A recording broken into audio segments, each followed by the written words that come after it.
Next week, I do want to make this announcement. Oh, you have an announcement for me too, right?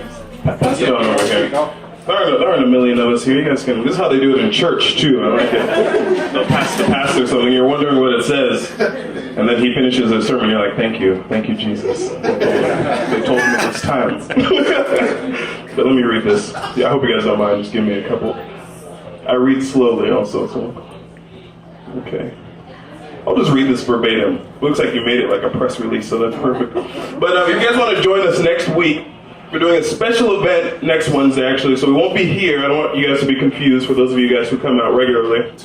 I just found out I was talking to this guy who owns Frank in Southtown. Does anyone like that place? It's a cool place. You've been there? Yeah, so we're going to be there next week, Wednesday, for Kinyo Live. It's going to be awesome. If you only attend online, for those of you watching this video, it doesn't matter. I don't want you to confuse yourselves. It's really okay. You just keep going to the same Facebook page. And then I'm going to read this press release right here. Local favorite comedian B. Brown, which is you. I like it. I admire someone who can talk about themselves in the third person. It's not easy. Local favorite comedian B. Brown will be featuring at Blue Star Brewery. Headliner will be Chandra Murthy. Yes, perfect. Yeah. Chandra Murthy? Okay, yeah. Cool. You know Chandra Murthy? Is he good? He's a killer. So it's worth going. All right. So Chandra Murthy, stand-up comedian, I assume, who was a 2-time finalist for Funniest in South Texas this Saturday starting at 8 p.m. All right, so if you're not doing anything this Saturday at 8 p.m., I know you're doing something earlier, but I know if you're not doing anything later at 8 p.m., make sure that you're at the Blue Star, right? Brick at Blue Star for Mr. Chandra Murthy. That's super cool. I'm excited for that. I hope I can check it out. Is it free? No, but it has kitchen and everything. Okay, very cool. See, San Antonio has gotten to me. Now I ask if stuff is for free. I've become a real San Antonian now. Not ready to pay for any events. You know, we used to charge for Kinyo Live, and I was thoroughly disappointed by everybody in San Antonio. I don't have $5. It's fine if you don't have $5, but I don't know. Nobody in your group has $5. I mean, if you came alone, it's cool. I let people in all the time. I don't know. It's not that big of a deal, is it? To pay a little bit? Well, people spend probably like $3,000 a year on like McDonald's or something like that. You know, you don't want to pay $5 so that I can upgrade to a Tesla one day. It's going in my bank account. That's what's going on. And usually I didn't even keep any of the money. MT, when you host a show, usually some of it you might keep. You're like, I'm going to keep a larger chunk than usual this time. But usually you recirculate it to artists and stuff like that. So, when you're paying for a show, I'm about to start crying up here on stage, you guys. when you're paying for a show, you're making one of the most valuable investments. You're investing in the culture that the artists in your community create. It's crazy. It's crazy. Anywho, we're going to go into this next piece. I'm super excited. I'm very, very, very excited to do this, to have this guy as a guest. I've been in San Antonio for 4 years now, and during that time, I've kind of matured also mentally because of the age range that we're all constantly maturing, even though we think we've reached the peak. But in that time, I've matured mentally, and my politics have matured. You learn more things. There's always so much more to learn. There's new perspectives to gain. And so I like to be able to say that I've become more involved in politics, at least on a conversational level. And this will be a next level for that also. So tonight, please give it up a very warm welcome for San Antonio's mayoral candidate and community activist, Mr. Stephen Lucke. Thank you so much for coming out. Oh man. See, you guys didn't understand what I was saying earlier about, let me have that card if you don't mind. Yeah. You guys didn't understand what I was saying earlier about being very content, This is as far as Kinyo Live's gone so far, right? This is my meeting Obama moment. That's what that is. You know what I mean? But yeah. So I'm super excited. Thank you so much for giving your time. I know you just spoke earlier today And so, but you still made time to come out here, which is really cool. And I know you're trying to reach as many people. I know you've been doing that for a little while now. When does that start for you usually? When did your campaign start? Well, my campaign started 10 years ago. April 23rd, 2007. I was arrested for marijuana and lawfully carrying a weapon. And so it was that point in time that I understood that not only did I need to make differences in my life, there were also some laws that have oppressed people of color for centuries. And so it was at that point in time I decided I needed to become the President of the United States to change these laws. Right. But the first step is, there's many steps. Yeah. And so I was able to graduate high school, luckily, and go to college. And when I went to college, the first thing I did was go to the student government office, and I eventually became student body president, and went from there. But yeah, to answer your question, 2007, April 23rd, about 7:15 p.m. Oh, wow. Wow. Give it up for dedication. Yeah. I understand what you're doing. I know it's a long journey, and you're not ready to quit anytime soon. Oh man, I know that something that's very important to you is youth, the young vote. The fact that most people 18 through 35 do not vote, which is pretty weird to me. So I know. How do you feel like we can solve that as an issue? Well, so yeah, he's right. 18 to 34-year-olds don't vote, and maybe it's because you can't become president until you're 34. I don't know. And African Americans and Hispanics don't vote. And because of that, we continue to have the same people elected over and over and over, with a very small minority of people who vote. But to change that, I think, is by getting young people involved. If you don't see somebody who looks like you, who speaks like you, then you're not going to be interested. Your attention automatically is going to go somewhere else. And so you're not even going to pay attention to it. And I think that's what happens with a lot of people between that age range, is they just like, that person doesn't speak to me, they don't look like me, like, I don't care, whatever. I'm going to go do music or sports or whatever, philosophy, whatever it is, you know. So the way to change that is, one, people in that age range and in that demographic need to run for office. And two, San Antonio and every city across the nation and our government needs to promote civic engagement. You know, instead of it's good in a government class that they teach you about the three different branches of government and Washington and blah, blah, blah. But they also need to teach you applicable stuff like, this is when people vote. Why did I not know about local elections in high school my senior year? I had no clue. I could have voted, right? I turned 18 in September 18, 2007, and elections were the next year in 2009. So I could have voted in the 2009 elections, but I was oblivious. I didn't even know what city council was. Nobody told me. Nobody. I knew that there was a state legislature. I knew that there was a national legislature. I had no clue their city council. So as long as they continue to hide this from us and not promote it and not invest a lot of money into it, it's going to continue to be the same situation. Yeah, definitely. So I want to get into some Q&A. I kind of want to hear some questions from the audience. But before I do that, I do want to get into something that happened pretty recently, which is what the first thing that was brought to my attention when we were going to have you on the show. When Nate brought up your name to me, I know there was a video that you put out and went pretty viral as far as things are concerned, where you were pulled over. What happened? Yeah, so Thursday, where was I at before? Oh, I was at a KLRN documentary previewing at the Carver on the east side, and talking about my nonprofit Gardopia Gardens. And after that, a few of us went down the street to the Burleson Beer Yard, had a couple of drinks, watched the Spurs game. How are the Spurs doing right now? Are we winning? Winning by 10. Winning by 10? All right, cool. Yeah, so we're watching the Spurs game, and around 11 o'clock I left. And I was actually in my car for like 20 minutes on Facebook, because we all do that, right? We're just scrolling. And then 20 minutes later, I'm like, all right, it's time for me to go home. Yeah. And so I can go two ways. I could go towards North New Braunfels in 35, or I can go towards Broadway in 281. And a lot of times on the east side, we always get stuck by these stupid trains because we're by a train yard. And so I was like, okay, I'm going to try to avoid the trains, and I'm going to go the other way. Well, guess what? 100 yards after I pull out and make a right, boom, I see the lights. I'm like, oh, wow. I mean, what are the odds of this? I just waited like 20 minutes. Like, what's going on? So either way, essentially it's a trap, because this road, Burleson, for 90% of the road, it's a two-way. But where the train tracks are, it's a one-way. Because the city of San Antonio is too damn cheap to put up rail guards on both sides. There's only rail guards on one side, so they don't want to let you approach from the other side from a liability standpoint. Although they could put $10,000 and we could make the whole street to it. Okay. So either way, I go down illegally, I guess, the one way.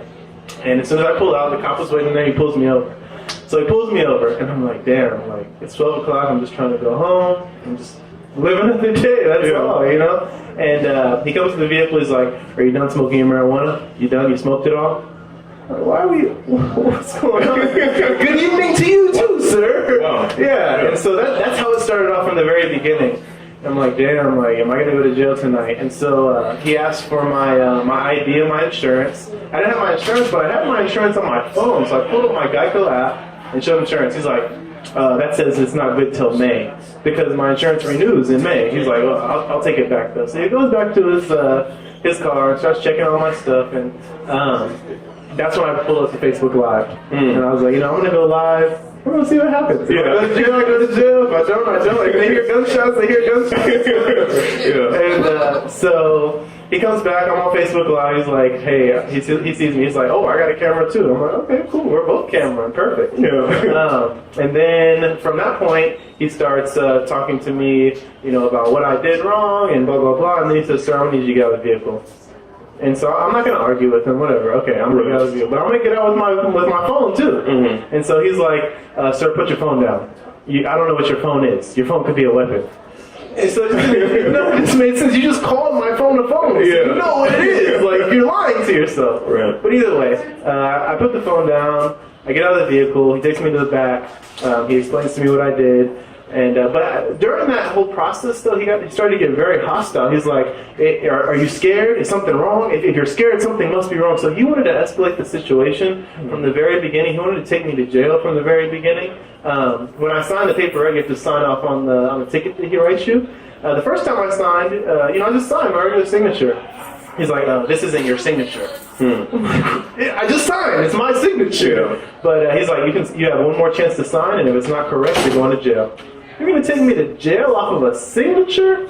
So I'm like, please, Lord, let this be my signature this time. Whatever my signature is. Since he knows it, I know. But either way, I did it. He's like, all right. And he lets me go. And that's the situation that occurred. It was last Thursday. And it was a scary situation.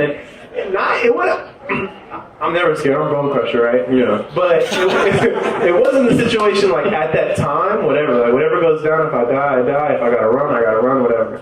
But it's after the fact. It's the mental intimidation after. Because now every cop I see, I'm like, damn, like is he after me? Did they report it? Has everybody seen the video? Like now are the cops after me? That's my mind state now. Like every time I see a cop, and now my heart's pumping and stuff like that. So it's not only the present moment, but it's every moment after that really affects people of color who are unfairly scrutinized by the justice system right now. Yeah, and that is a very real thing, I think. I wrote a poem recently. It's not published, so you can't find it. But anyway, it kind of likens the idea of domestic abuse, and then using that as a metaphor, domestic abuse. We live in a country, right? And some of us are abused, and just the similarities in some ways to just being constantly wondering, walking on eggshells. It's like, but how do I really, really, really stay safe when it seems like periodically I'm going to go through something regardless, right? It's very uncomfortable. But anyway, I want to get to some audience questions. I don't know if anyone has any questions. I know. Oh wait. Miss Luana, is she there? I know she has some questions, but just general questions also about what the direction where San Antonio's headed. If you guys have any questions, go ahead and get those. Okay, ma'am. Hi, how are you? Let's hope that you do win the election. If you do not, what are your plans? Do you still plan to work in city government, councilman perhaps? Okay, so she asked if he doesn't do well in the election. I don't believe in vibes or anything, so we're not jinxing anything. But but if you don't, what would be the next step? Well, like I said, first of all, thank you for the question. Excuse me.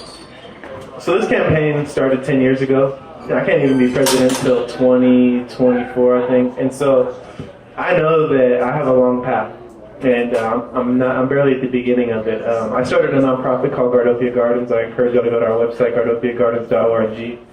And we serve the community every day. We're on North New Braunfels, on the Near East Side. Every Saturday we have work days. I'm in schools. I'm the director of a youth program, trying to make sure that every youth have the opportunity to extracurricular enrichment activities. And so I'm not going to stop that. I'm not going to stop my nonprofit. I'm not going to stop being the director of a youth program. I'm not going to stop speaking up for the legalization of cannabis. I'm going to keep pushing all of these issues on and on. And today when I was at the San Antonio Black Lawyers Association Forum, I told them, like, everybody was hyped in November when Trump got elected, like whether you liked him or you didn't like him. And then in January we jumped into city politics and everybody's like really anxious about it. And the $850 million bond, the $450 million bond for Alamo community colleges, like there's a lot of for stake right now. But what happens is after the election is what's important, because if you only care about elections and then after that you're like, oh, I did my job, he's in office, you're wrong, actually. We have to stay involved. And not only can I stay involved, like y'all could elect me mayor, but if y'all aren't involved with me, I'm powerless. The power lies within the people. So to answer your question, I'm going to continue doing what I'm doing.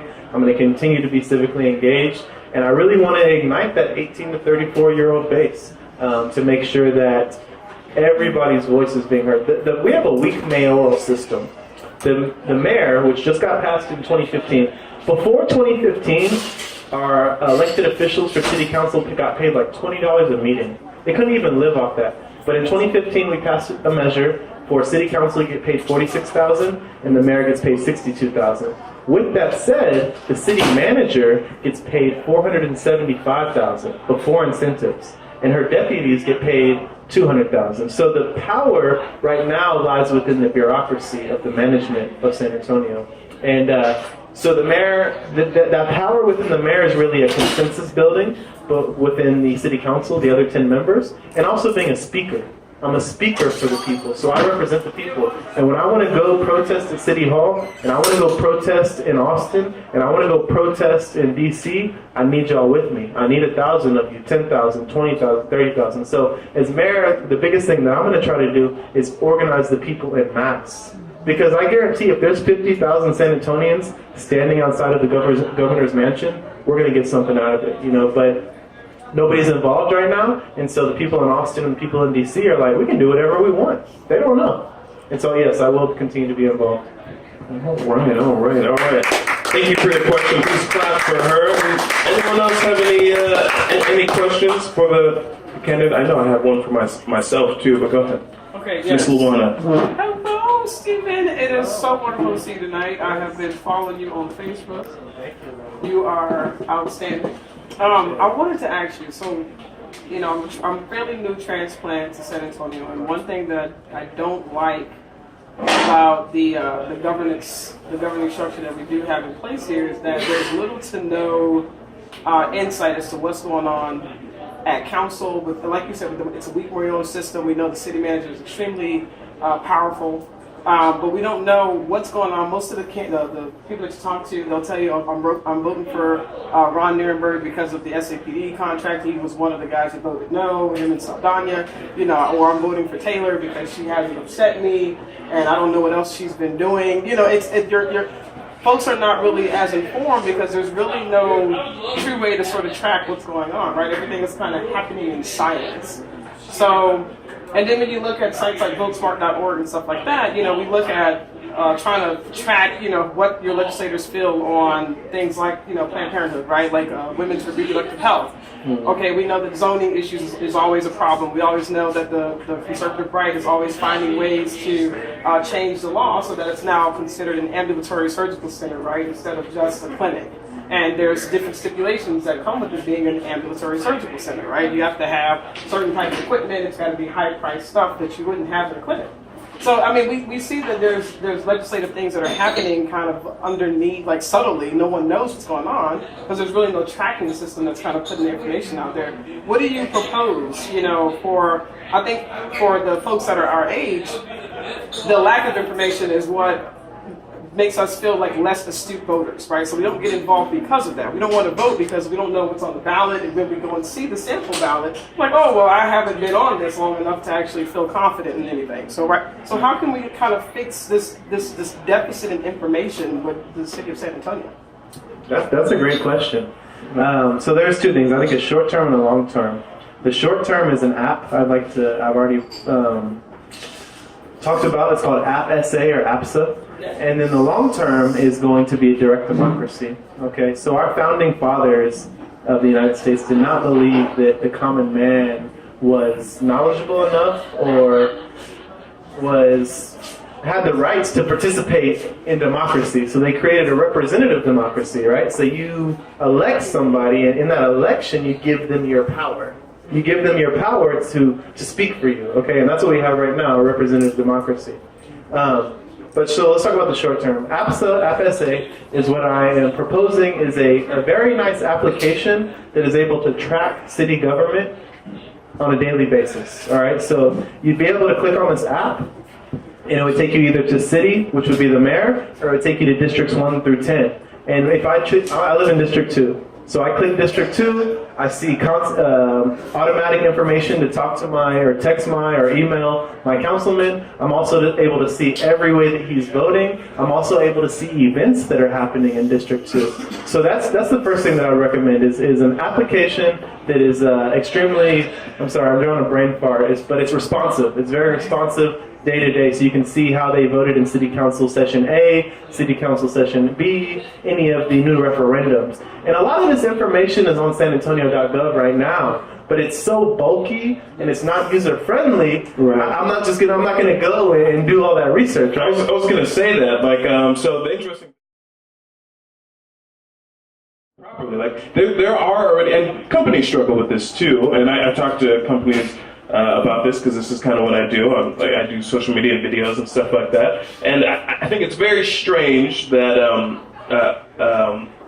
that cities do the same thing. There's such a power for distribution of information through Facebook, through YouTube, through Twitter, where 25, 35, 50% of the country is already using these things.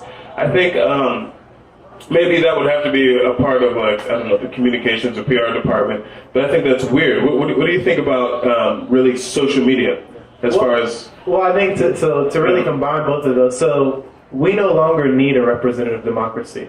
Maybe in 1700 we needed, 1800, 1950, but we're at the point now where technology allows me to participate in government. I can, the individual. We no longer need to give up our power to those representatives. Like, if you want to read up on an issue, you should be able to read up on the issue, and it'll go on a deadline. So tomorrow evening we'll vote on the budget, right? So you have but they have to release it a month in advance. So I'd have a month to review the budget on my app, right? On my political app or App Essay, and then before midnight, it would be open for like 24 hours. I could vote on the budget, yes or no. And so everybody could. But if you don't want to participate, fine. But like you said, 25, 35, 50% of people have the social media, so why not use it or do an offshoot of Facebook, do Facebook politics, right? They do Facebook pages, they do Facebook this and that. Right. Why can't we make a separate one?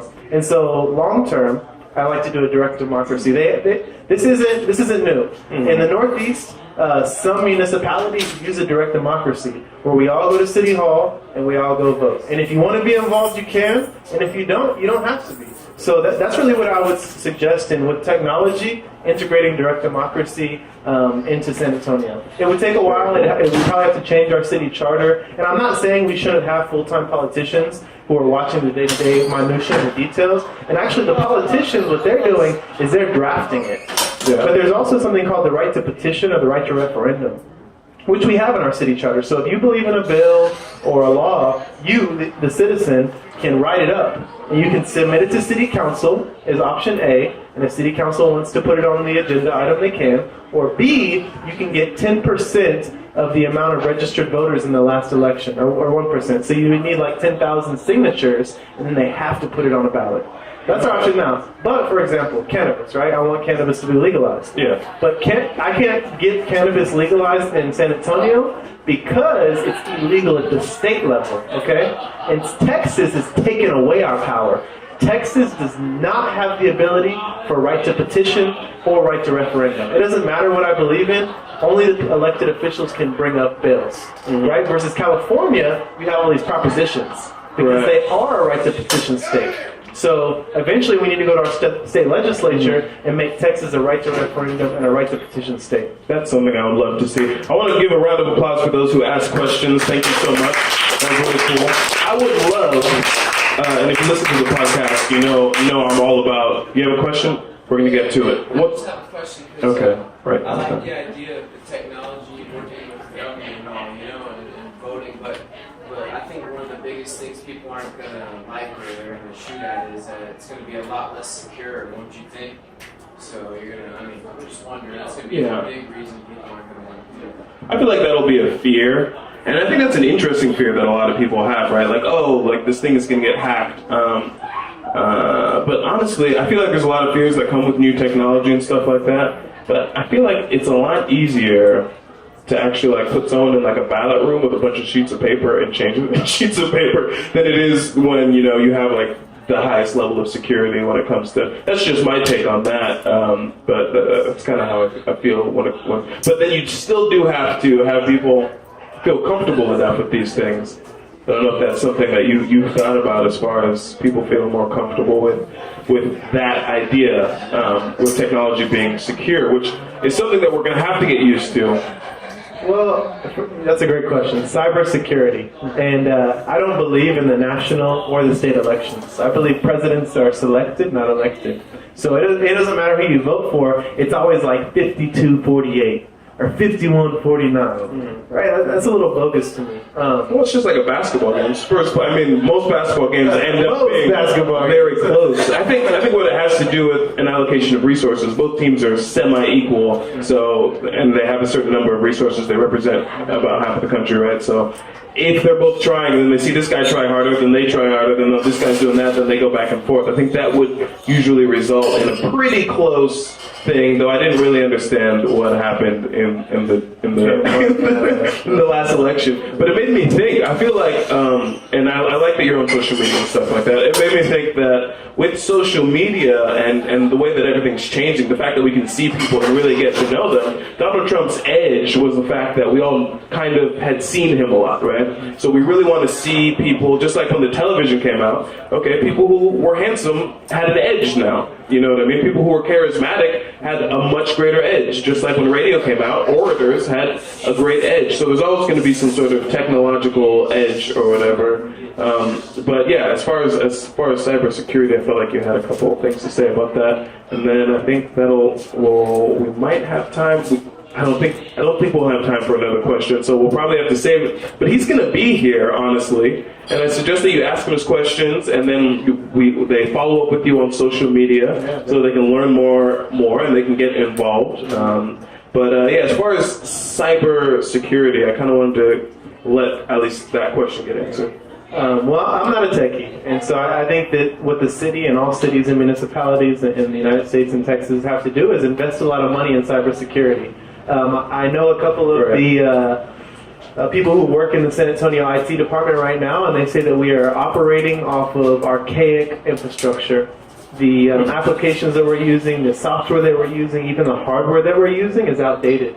And so I think that we definitely need to invest a lot of money in our technology to upgrade it, to make sure that we have the safest firewalls so that hackers can't hack into it and change that number.